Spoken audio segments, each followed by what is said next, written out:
A investigação policial contra o dono de um dos programas mais antigos do SBT já estava aberta há 76 dias, quando ele olhou para o cabelo branco do cantor e soltou a frase que o Brasil inteiro repetiu na quinta-feira seguinte: 76 dias. O inquérito foi aberto no dia 21 de maio, tramita em sigilo no 7º Distrito Policial de Osasco e reúne 3 episódios diferentes exibidos num intervalo de 60 dias. Nenhum deles tem a ver com Thiago Piquillo. O que aconteceu no dia 5 de agosto, uma quarta-feira, foi o 4º capítulo de uma história que já estava correndo. A dupla Hugo e Thiago subiu ao palco, Thiago Piquillo apareceu com o cabelo pintado de branco e Ratinho comentou o visual do jeito que comenta há 28 anos. Perguntou se ele tinha pintado o cabelo. Disse "meu Deus" e completou com a palavra que transformou o programa daquela noite num caso de Ministério Público. O clipe de poucos segundos viralizou antes da meia-noite. Na quinta-feira, dia 6, um suplente de deputado estadual protocolou a representação. Era a 4ª que ele apresentava contra o mesmo apresentador desde 2023. O que está em jogo aqui tem tamanho. São 28 anos de um programa que se sustenta exatamente naquilo, num canal que perdeu o dono e ainda não decidiu o que quer ser. E na segunda-feira, dia 10, ao vivo, diante de milhões de pessoas, Ratinho disse que ia parar. Parar de brincar. O homem que construiu meio século de vida pública em cima da brincadeira anunciou que ia desligar a própria máquina. Quem discordou dele foi Galvão Bueno, em rede nacional, no meio do programa. E aí vem as perguntas que ninguém está fazendo enquanto todo mundo discute se a frase foi grave ou se foi piada. Por que o inquérito de maio quase não apareceu no noticiário desta semana?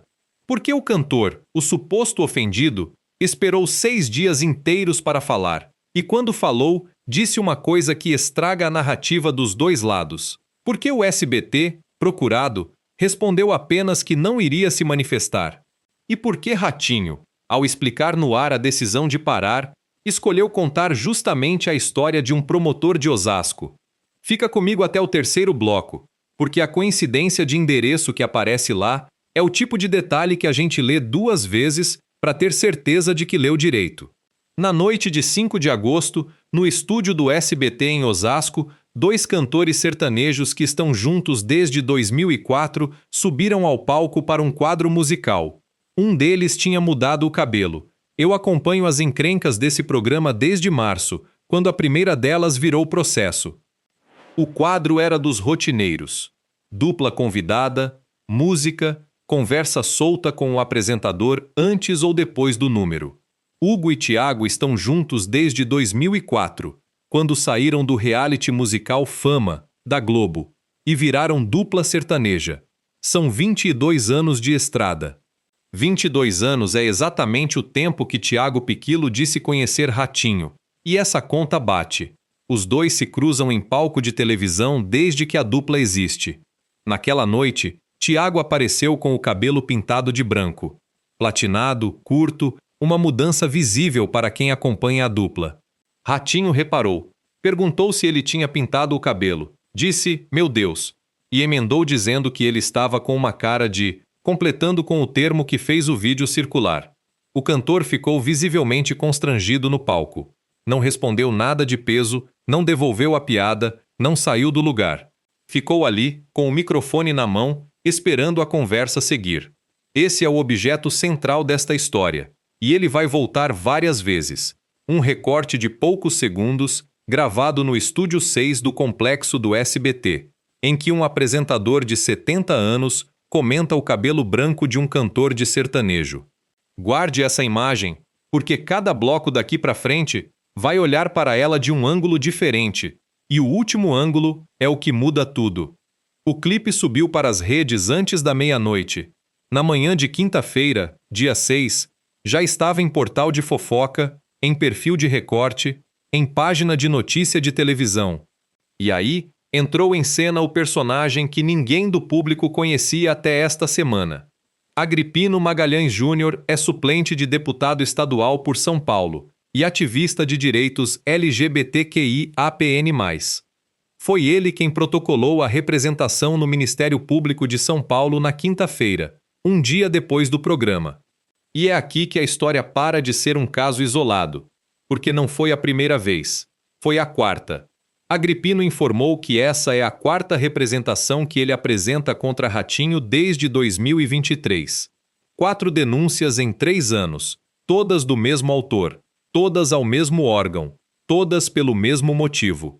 Na primeira, em 2023, foi por comentário sobre a Parada do Orgulho. A segunda, em 2025, foi pelo uso de termos pejorativos dentro de um quadro do programa. A terceira, em maio deste ano, foi por comentários sobre demonstrações de afeto entre homens. A quarta é essa, a do cabelo branco. Olhe para essa sequência com atenção, porque ela desmonta uma das 2 versões que estão circulando. A versão de que isso apareceu do nada, de que a internet acordou implicante numa quarta-feira de agosto, não sobrevive a uma lista de 4 protocolos espalhados por 3 anos. Alguém está registrando cada episódio com data desde 2023. Isso é método, e método é o oposto de surto coletivo. E olhe de novo, porque ela também desmonta a versão contrária. 4 representações do mesmo autor em 3 anos significam que as 3 anteriores não produziram condenação nenhuma. Ratinho segue no ar, no mesmo horário, no mesmo estúdio, com o mesmo formato. Se as denúncias tivessem virado punição, a quarta não existiria. Então a pergunta que interessa não é se ele falou. Todo mundo viu que falou, o vídeo está lá. A pergunta é, o que muda agora, na quarta vez, que não mudou nas 3 primeiras? E a resposta a essa pergunta está no bloco seguinte. Porque quem mudou alguma coisa esta semana não foi o Ministério Público nem a polícia. Foi ele mesmo. Antes disso, precisamos falar do terreno jurídico, porque ele é mais firme do que a maioria dos canais está contando. Desde 2019, por decisão do Supremo Tribunal Federal, crimes de homofobia são equiparados a crime de racismo no Brasil. São 7 anos de vigência dessa equiparação. Isso não significa que uma representação vire condenação, e é importante dizer com todas as letras que denúncia não é sentença, que existe análise, que existe defesa, que existe contraditório. Significa apenas que o terreno onde essa discussão acontece deixou de ser só o da moral pública. Passou a ser também o da lei penal, e isso muda o cálculo de quem trabalha com o microfone aberto. O SBT foi procurado. A resposta da emissora, registrada pela imprensa, foi que não iria se manifestar sobre o caso. Guarde esse silêncio também, porque ele vai pesar mais adiante, quando a gente olhar para o tamanho do que está em jogo dentro daquele prédio. A repercussão nas redes seguiu o roteiro que a gente já conhece. De um lado, perfis e páginas cobrando responsabilidade de um comunicador que fala para milhões de pessoas em horário nobre. Do outro, e aqui vem o dado que mais me chamou a atenção quando fui ler os comentários dos vídeos que explodiram sobre o caso, uma maioria bastante clara defendendo o apresentador. Vale a pena olhar para o que essa maioria escreve, porque ela não está falando de homofobia. Está falando de outra coisa. Os comentários mais curtidos nos canais que cobriram o assunto vão em 3 direções. A primeira é a da geração. Essa geração não aguenta nada. O mundo virou chato. Logo respirar vai ser proibido. A segunda é a do afeto pessoal. Adoro o Ratinho. Estamos juntos. Ele não falou nada demais. A terceira, e essa é a mais reveladora, é a comparação com o passado. O Silvio Santos falava tudo o que queria, e era o maior programa de todos. Repare no que aconteceu ali. A audiência transformou um caso jurídico numa discussão sobre saudade. E quando o assunto vira saudade, os argumentos de lei perdem tração, porque ninguém discute jurisprudência com quem está lembrando da própria infância na frente da televisão. Isso explica por que as 3 representações anteriores não derrubaram nada. O público desse programa não é o público das redes. São faixas diferentes, hábitos diferentes, memória diferente. Quem protocola a denúncia fala para a instituição. Quem defende o apresentador fala para a lembrança. Os 2 grupos não se encontram em lugar nenhum, e o programa continua no ar no meio dos 2. E agora eu quero saber de você, sinceramente, sem meio termo. O comentário sobre o cabelo do cantor foi uma brincadeira entre gente que se conhece há 22 anos, ou foi uma ofensa dita em rede nacional que mereceu mesmo virar caso de Ministério Público? Escreve aí embaixo, porque essa é a divisão exata que está rachando os comentários de todos os vídeos sobre esse assunto no Brasil inteiro. Enquanto você pensa, tem um detalhe da cronologia que quase ninguém contou e que arma o próximo bloco. Entre a quarta-feira do programa e a segunda-feira em que Ratinho decidiu falar, passaram-se 5 dias. 5 dias de silêncio do apresentador enquanto o clipe rodava. 5 dias em que o SBT não disse nada, o cantor não disse nada, e a única voz oficial na história era a de um suplente de deputado explicando ao Ministério Público por que aquilo, na avaliação dele, era crime. 5 dias é muito tempo para um homem que fala ao vivo todas as noites da semana. Ele tinha microfone aberto na quinta, na sexta, e não usou. Esperou até segunda. E quando finalmente usou, foi para anunciar uma coisa que ninguém esperava ouvir da boca dele. Uma coisa que Galvão Bueno, sentado ali no estúdio, tentou impedir ao vivo, na frente de todo mundo. Antes de ir para lá, mais uma peça do quebra-cabeça, porque ela vai fazer diferença no final. Quem é Thiago Piquilo fora do palco? Thiago é cantor e compositor, metade de uma dupla que nasceu de um reality de música da Globo em 2004.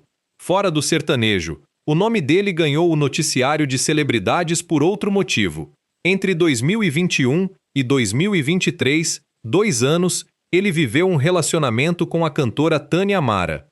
Ou seja, ele sabia perfeitamente onde estava pisando. Estamos falando de um artista com 2 décadas de estrada, acostumado à câmera, à entrevista, a comentários sobre a própria vida pessoal. Isso importa porque a versão que a competição inteira está contando hoje é a da vítima constrangida no palco. Constrangido ele ficou, dá pra ver no vídeo. Mas o que ele fez 6 dias depois estoura essa versão por dentro, e é o motivo pelo qual eu deixei a fala dele para o terceiro bloco, junto com o dado da investigação que ninguém está cruzando. Segunda-feira, dia 10 de agosto. Programa ao vivo, plateia cheia, e um homem de 70 anos anunciando em rede nacional que vai desligar aquilo que o sustenta desde 1998. Ratinho começou pelo que qualquer advogado teria mandado ele dizer. Afirmou que a coisa que ele mais tem pelas pessoas é respeito. Disse que faz 28 anos que brinca na televisão e que nunca desrespeitou uma pessoa sequer. Sobre o episódio do cabelo branco, foi direto. Estava brincando. Contestou a leitura de que houvesse intenção de ofender. A conta dos 28 anos está certa, e vale conferir porque ela diz muito sobre o tamanho do que está sendo discutido. O programa do Ratinho estreou no SBT em 1998. De lá até 2026 são exatamente 28 anos no ar, no mesmo canal, com o mesmo nome. Poucas coisas na televisão brasileira duraram tanto, mas foi o que veio depois que fez o estúdio mudar de temperatura. Para explicar por que estava pensando em parar, Ratinho puxou uma história antiga da casa. Contou o caso de Silvio Santos com as crianças. Silvio começou a brincar com crianças no programa dele, e um promotor de Osasco passou a reclamar, dizendo que ele estava tratando mal a criança. E Silvio, segundo a narração do próprio Ratinho, resolveu assim: então eu não sei tratar criança. Então não vou mais brincar com criança. Ratinho contou aquilo como quem conta uma anedota de bastidor. E logo em seguida disse que preferia parar de brincar a continuar enfrentando processo atrás de processo. Pare um segundo aqui comigo, porque essa é a frase mais pesada da semana inteira e passou quase batida no noticiário. Um comunicador que construiu 50 anos de vida pública em cima do improviso, do deboche leve, da piada com o convidado, anunciou ao vivo que ia tirar isso do próprio programa para evitar novos processos. Nenhum juiz mandou. A emissora não suspendeu nada. A decisão saiu da boca dele, no ar, por vontade própria, 5 dias depois do episódio. Foi aí que Galvão Bueno se meteu. Galvão estava participando do programa naquela noite. Ao ouvir o colega falando em parar, cortou. Disse que era testemunha, que no primeiro programa de televisão de Ratinho, lá no Paraná, Ele nunca desrespeitou ninguém. E completou com um recado direto.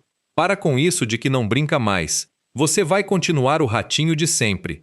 Brincando. E você nunca desrespeitou ninguém. Um dos maiores narradores esportivos da história da televisão brasileira. Ao vivo, mandando o apresentador voltar atrás na decisão que ele acabara de anunciar. A intenção de Galvão era clara: defender um amigo em público, na hora em que o amigo estava apanhando. O resultado foi outro. Nas horas seguintes, quem virou alvo foi ele. No X, usuários questionaram a defesa, apontaram que Galvão tinha defendido o colega antes de conhecer os detalhes do caso. E a coisa desceu rápido para o ataque pessoal, com gente perguntando se ele estava ficando gagá e dizendo que não esperava aquilo dele. Repare no que acabou de acontecer nessa cena, porque é a chave para entender por que essa história cresceu tanto. O caso deixou de ser sobre uma frase dita a um cantor. Virou um caso sobre um jeito inteiro de fazer televisão, e sobre quem ainda o defende em voz alta. Galvão entrou na discussão como testemunha de caráter, que é uma figura de outro tempo, de uma televisão em que a palavra de um colega valia mais do que o registro de uma câmera. Ele ofereceu ao público exatamente o argumento que o público mais velho já estava usando nos comentários, e o público mais novo respondeu tratando o argumento como peça de museu. Enquanto isso, o SBT seguia calado. Procurado, informou que não se manifestaria sobre o caso. Convém lembrar que o inquérito aberto em maio não tem a emissora como alvo, e isso reduz a pressão institucional sobre a casa. O silêncio, porém, tem outra leitura possível, e ela é bem mais dura. Quando a emissora não desmente e não endossa, ela está esperando para ver de que lado o vento fica mais forte. Agora, para você medir direito o que está em jogo, precisamos falar de quem é o homem que anunciou que ia parar de brincar. E aqui a biografia ajuda mais do que qualquer opinião.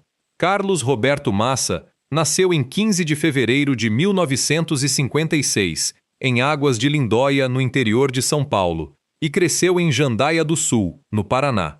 Fez 70 anos em fevereiro deste ano. O apelido veio da infância, de quando ele levava as bolas dos outros meninos nas peladas. A vida pública começou muito cedo. Em 1976, aos 20 anos, foi eleito vereador em Jandaia do Sul. Mais votado da cidade, o político mais jovem eleito no Paraná naquele ano. São 50 anos entre aquela eleição e hoje. Depois veio vereador em Curitiba, em 1989, e deputado federal pelo Paraná, em 1991. E aqui vale abrir um parêntese, porque a palavra brincadeira, dita por ele, carrega uma história de 35 anos de televisão que o público mais jovem talvez não conheça. O nome Ratinho apareceu na TV em 1991, como repórter na OM, uma emissora paranaense. No ano seguinte já tinha programa com o próprio apelido. Em 1995 veio o Cadeia, na CNT. Em 96, o 190 Urgente. E foi ali que o país inteiro aprendeu o nome dele. Aquele era um formato de câmera na rua, de caso policial contado em tom de urgência, de apresentador que gritava com a tela. Deu audiência de assustar.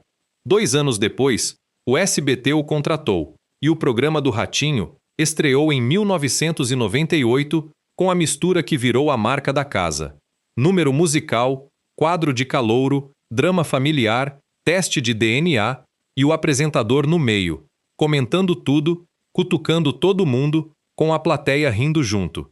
Essa mistura é a razão de o programa ter durado 28 anos, e é a razão de ele estar num inquérito agora, porque o mesmo mecanismo que segura a audiência é o que produz a frase que vira caso de polícia. O comentário sobre o convidado, feito na hora, sem rede, é o motor. Tirar o motor e manter o carro andando é o problema que ele colocou na mesa na segunda-feira sem resolver. O apelido de Menino virou nome artístico de um sujeito que fez carreira dizendo no ar o que os outros engoliam. 50 anos depois daquela primeira eleição em Jandaia do Sul, o país mudou as regras do que se pode dizer diante de uma câmera, e ele continua no mesmo horário, com o mesmo apelido, fazendo a mesma coisa. A televisão brasileira tem pouquíssimos casos assim. Programa de auditório que atravessa 4 décadas com o mesmo apresentador é raridade em qualquer país do mundo. E raridade dessas costuma acabar de 2 jeitos. Ou o apresentador decide parar, ou a regra do jogo muda em volta dele até o formato ficar impossível. Nesta semana, os 2 jeitos apareceram na mesma noite. Ele anunciou que ia parar, e o inquérito que apura o formato seguiu correndo, alheio ao anúncio. E tem o detalhe que dá outra dimensão a tudo isso. O filho dele, Ratinho Júnior, é governador do Paraná desde janeiro de 2019, foi reeleito em 2022 com quase 70% dos votos e passou o primeiro trimestre deste ano sinalizando que disputaria a presidência. Desistiu em 23 de março, há 142 dias, e hoje está articulando a sucessão no estado, com o secretário Sandro Alex como candidato ao governo. A eleição é em 4 de outubro. Faltam 53 dias. Faz diferença? Faz. O filho não tem responsabilidade nenhuma sobre o que o pai fala num palco em Osasco. E isso precisa ficar dito. A diferença é outra. Em ano eleitoral, com 53 dias para a votação, qualquer clipe de 10 segundos com o sobrenome Massa circula com outra velocidade e com outra intenção. O material sai do território da fofoca e entra no território da campanha. E ali ninguém controla mais o próprio nome. Some tudo, 28 anos de programa, 50 anos de vida pública, um filho governador em ano de eleição, uma emissora que perdeu o dono e ainda procura identidade, um inquérito correndo em sigilo e uma 4ª representação protocolada. Esse é o peso real que estava em cima daquela cadeira na segunda-feira, quando ele disse que ia parar de brincar. Galvão disse para não parar. E na terça-feira, o cantor que ficou constrangido no palco resolveu falar. Antes de contar o que ele disse, quero deixar a segunda pergunta com você, e essa é mais desconfortável que a primeira. Se o próprio ofendido vier a público dizer que não se ofendeu, isso encerra o assunto. Ou o problema com uma palavra dita em rede nacional para milhões de pessoas existe independentemente de quem estava no palco naquela noite? Pensa com calma e me responde nos comentários, porque a fala de Thiago Piquilo, que vem agora, coloca exatamente essa bomba no colo de quem está discutindo o caso. Terça-feira, dia 11. 6 dias depois do programa, Thiago Piquilo gravou um vídeo e falou pela primeira vez. Ele começou reconhecendo o tamanho do tema. Disse que entende que é um assunto muito sério, delicado e sensível, e que respeita profundamente quem eventualmente tenha se sentido incomodado ou ofendido. Depois foi para o pessoal. Disse que conhece Ratinho há mais de 22 anos e que é alguém a quem ele ama com paixão e por quem tem respeito profundo. E então veio a frase que virou a semana do avesso. Disse que não se sentiu ofendido nem ferido, como as pessoas colocaram. E completou: as pessoas falaram por mim. Velha ainda acrescentou que sempre deu a Ratinho toda a liberdade do mundo, que o apresentador sempre teve liberdade total com ele, e pediu que o caso fosse vivido com um pouco mais de leveza, dizendo ter certeza absoluta do respeito que o outro tem por ele. As pessoas falaram por mim. 5 palavras. Essa é a frase que a competição inteira está usando hoje como manchete, e é a frase que resolve menos coisa do que parece. Ela responde uma pergunta e abre 3. Responde a mais simples. O cantor não pediu essa briga e não quer estar nela. Isso está dito, com o rosto dele, em vídeo, e ninguém precisa interpretar. Abre a primeira. Quem denunciou nunca disse ser porta-voz de Thiago Piquilo. Agripino Magalhães protocolou a representação como suplente de deputado e ativista, alegando ofensa à população LGBTQIAPN+, em rede nacional.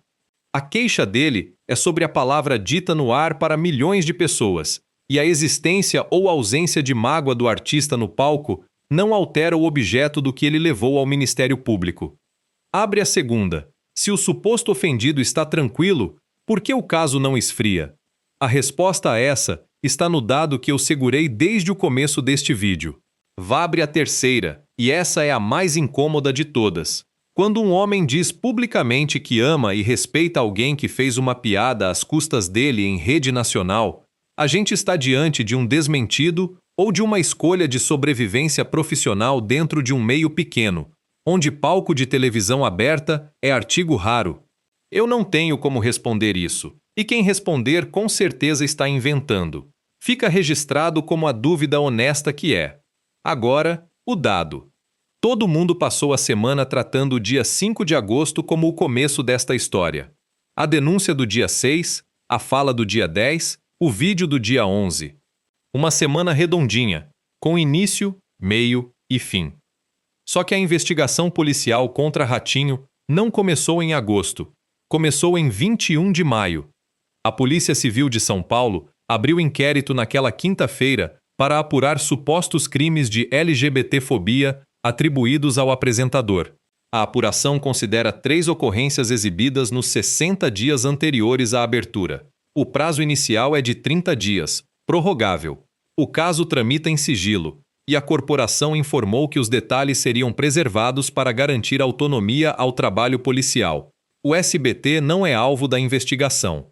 Ratinho e integrantes da produção podem ser chamados a depor.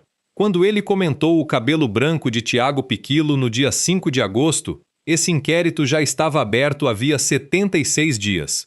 E os 3 episódios que estão dentro dele não têm nada a ver com sertanejo. O primeiro é de março deste ano. Ao vivo, Ratinho questionou a indicação da deputada federal Érica Hilton, do PSOL de São Paulo, para presidir a Comissão de Defesa dos Direitos da Mulher. Afirmou que ela não seria indicada para presidir por ser uma mulher transexual.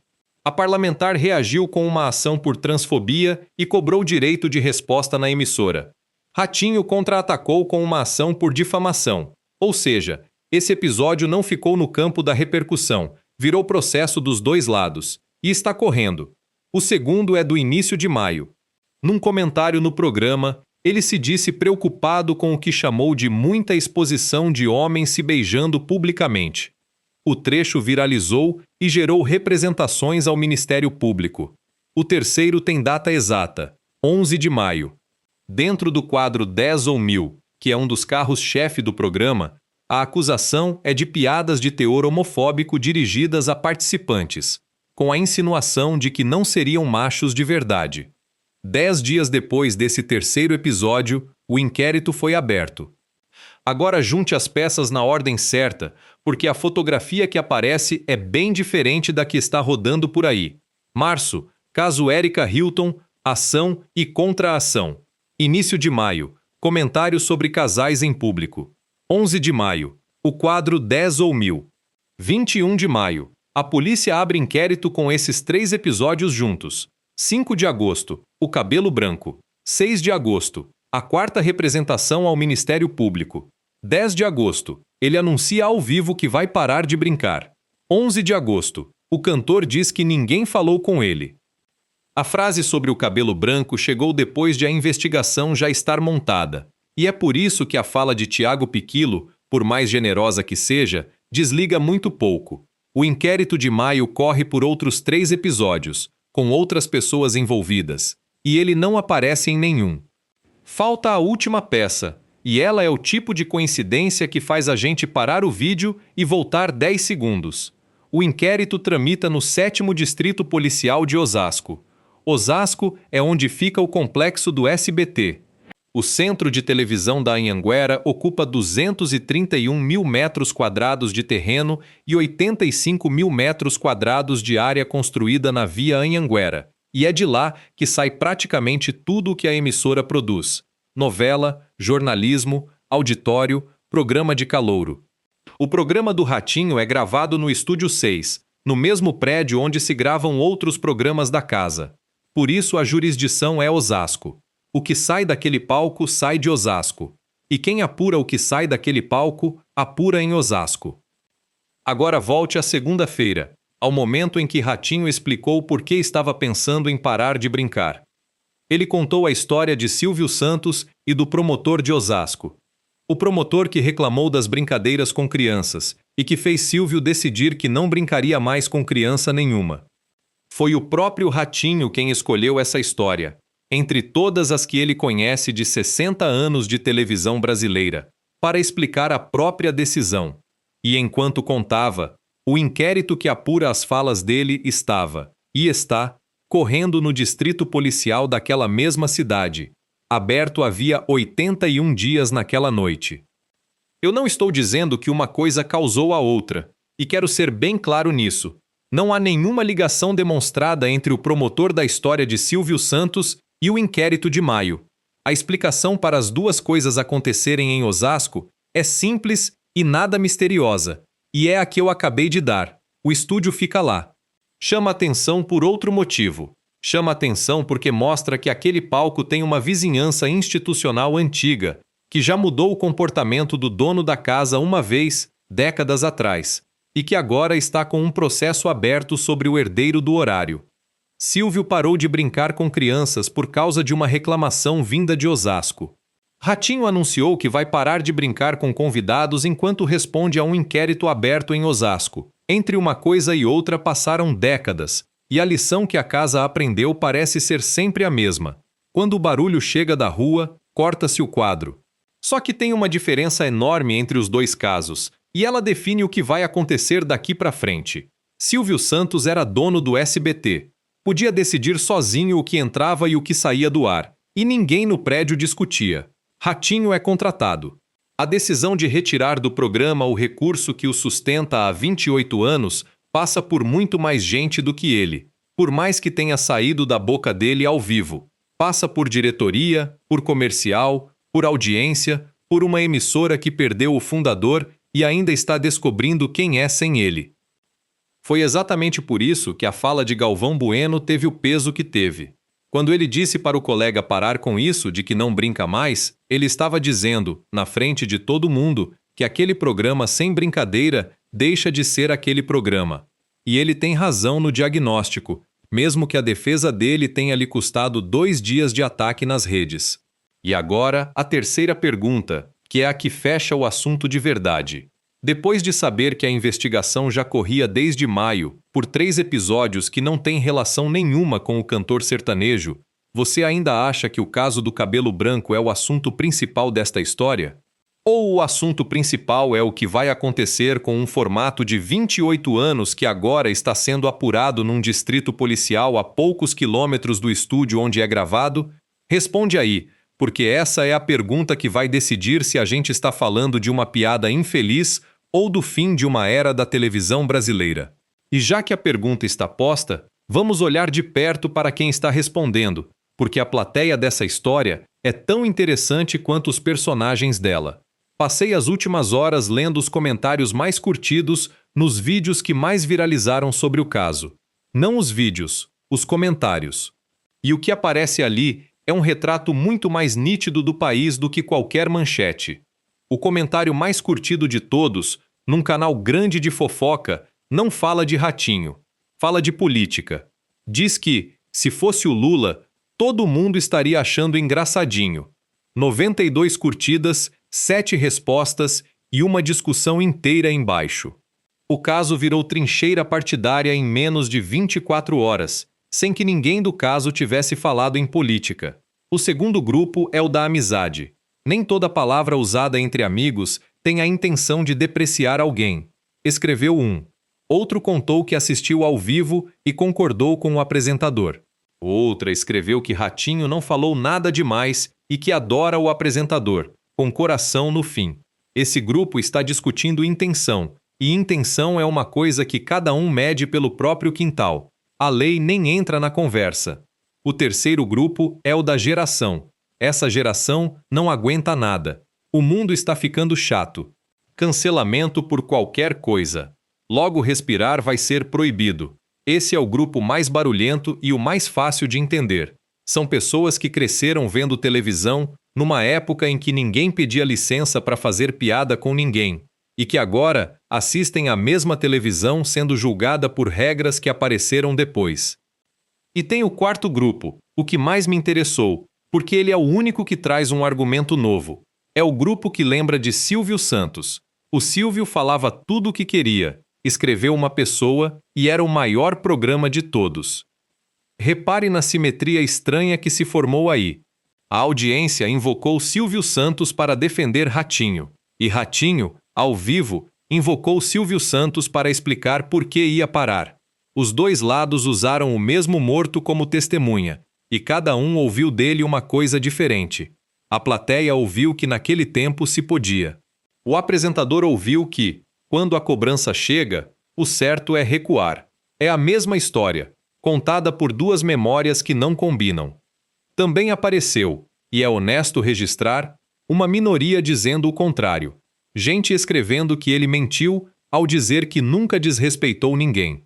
Gente dizendo que o peso está na repetição ao longo de anos, no mesmo horário, para o mesmo público. Essa minoria é pequena nos comentários e é grande nas redes de recorte, o que mostra que o caso tem dois públicos que quase não se leem. Enquanto o país discute, o processo anda sozinho, e convém saber como. A representação de agosto foi protocolada no Ministério Público de São Paulo. Órgão analisa, decide se arquiva, se pede diligência ou se oferece denúncia. Denúncia oferecida e aceita vira ação penal, e só no fim de uma ação penal existe condenação ou absolvição. Nada disso é rápido, e nada disso é automático. O inquérito de maio corre em paralelo, na esfera policial, com prazo inicial de 30 dias e possibilidade de prorrogação, que é a regra e não a exceção em casos assim. Ele reúne 3 episódios. Pode terminar com relatório pedindo o indiciamento do apresentador, pode terminar com relatório sem indiciamento, e em qualquer dos casos, o destino final da papelada é o Ministério Público de novo. Existe ainda a frente cível, que é a menos comentada e talvez a mais rápida. A deputada Érica Hilton entrou com ação por transfobia e pediu direito de resposta na emissora. Ratinho respondeu com ação por difamação. 2 ações que correm entre um parlamentar em exercício e um apresentador de televisão aberta, com um pedido de direito de resposta no meio, que é o tipo de coisa que, se for concedida, aparece no ar, em horário de audiência, para todo mundo ver. Some as 3 frentes e você entende por que a segunda-feira aconteceu do jeito que aconteceu. Um homem que responde a um inquérito policial, a uma ação cível, a um pedido de direito de resposta e a uma nova representação no Ministério Público, sentou na cadeira dele e disse que ia parar de brincar. Aquilo foi um cálculo dito em voz alta. E aí entra a última camada, que é a que ninguém do meio comenta em público. O quadro que está no meio da investigação de maio é o 10 ou 1000, que é um dos pilares do programa. Estamos falando de um formato de auditório inteiro, com participante no palco, com plateia rindo, com câmera fechando no rosto de quem está sendo alvo da piada. Se o inquérito avançar sobre o quadro inteiro, o que está sendo discutido em Osasco é a estrutura do programa, e aí a conversa deixa de ser sobre uma noite de agosto. 28 anos no ar constroem uma coisa que audiência nenhuma mede: hábito. Existe gente que jantou a vida inteira ouvindo aquela voz ao fundo. E hábito é a moeda mais forte que a televisão aberta ainda tem, num tempo em que todo o resto migrou para telefone celular. É isso que está na mesa. A reputação do homem de 70 anos já sobreviveu a 3 representações, e ele segue no ar. A pergunta de verdade é se o jeito de fazer aquele programa continua existindo depois desta semana. E quem vai decidir isso? A emissora, a polícia, o Ministério Público, a audiência ou o próprio apresentador, que já deu a resposta dele ao vivo na segunda-feira e foi contrariado em rede nacional pelo amigo que estava do lado? Voltemos uma última vez para aquele recorte de poucos segundos, porque agora ele significa outra coisa. Um cantor sobe ao palco com o cabelo pintado de branco. O apresentador repara, pergunta e solta a frase. O cantor fica quieto, com o microfone na mão. Na primeira vez que a gente viu esse vídeo, parecia uma noite ruim de um programa de auditório. Vista de agora, com tudo o que apareceu no meio do caminho, essa cena tem outro nome. É o 4º episódio de uma sequência que a polícia já estava contando desde maio, gravado no mesmo endereço em que a sequência está sendo apurada. Protagonizado por um homem que 5 dias depois anunciaria, em rede nacional, que ia parar de fazer aquilo que fez ali. E o cantor, 6 dias depois, apareceu para dizer que ninguém perguntou nada a ele. Lá no começo, eu disse que o inquérito já corria havia 76 dias quando a frase foi dita. Agora você sabe o resto. São 3 episódios anteriores, um deles com ação e contra-ação correndo entre um apresentador de televisão e uma deputada federal, e um quadro inteiro do programa dentro da apuração. E como fica o que estava em jogo? 28 anos de um formato continuam no ar, por enquanto. Um apresentador de 70 anos disse ao vivo que vai tirar dele a peça que o sustenta, e ainda não tirou. Uma emissora que perdeu o dono escolheu não dizer uma palavra. Um narrador de futebol gastou parte do próprio crédito público para defender um amigo e passou 2 dias apanhando por isso. Um cantor sertanejo virou personagem de uma história que ele diz não ter pedido para viver. E um suplente de deputado conseguiu, na 4ª tentativa em 3 anos, a única coisa que as 3 primeiras não conseguiram: fazer o próprio Ratinho falar em parar. Agora fica o que dá para observar nos próximos dias, sem chute e sem bola de cristal. Se o programa do Ratinho voltar ao ar nesta semana com o 10 ou 1000 no lugar de sempre e com o apresentador brincando com o convidado como sempre, a promessa de segunda-feira era conversa para acalmar o momento, e o recado de Galvão Bueno terá vencido a discussão dentro do estúdio.